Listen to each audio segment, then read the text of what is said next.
What is one thing that you would want everybody to know about Easter that you have been educated on? So this could be something maybe that you didn't know and then you learned as life happened, and then why? That's a really good question. There's a lot of great information out there that many people still aren't really familiar with, but I think the thing that stands out to me the most is really that Easter was not celebrated the way we celebrate it today in the early church. Oh, give us more. Give us more. We often think in the West that everything we do, the early church did exactly like that.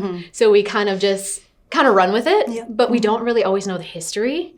And so just think of Christmas, you know, God forbid you say Jesus was not born on December 25th. Oh, Lord. It's almost blasphemous for people. How dare we? How dare we think that Jesus was not born on the 25th under a Christmas tree near a manger? Wow. You know what I mean?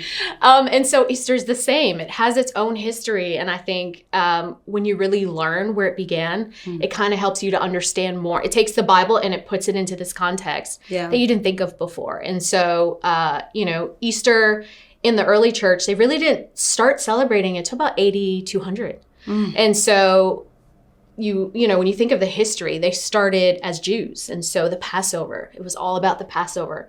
Now Jesus has come, and the early church is beginning.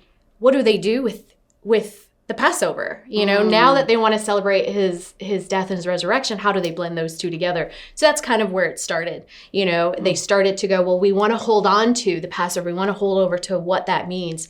But now let's combine that with this new faith we now have. And then Easter was born. Over time, it kind of shifted to what we see now. But yeah, it definitely didn't look anything like it does now. Yeah, for sure. Bunnies. And Easter eggs. The things that we've all added along the way. Yeah. And we've associated them thinking, this is what it means. How we got here, honestly.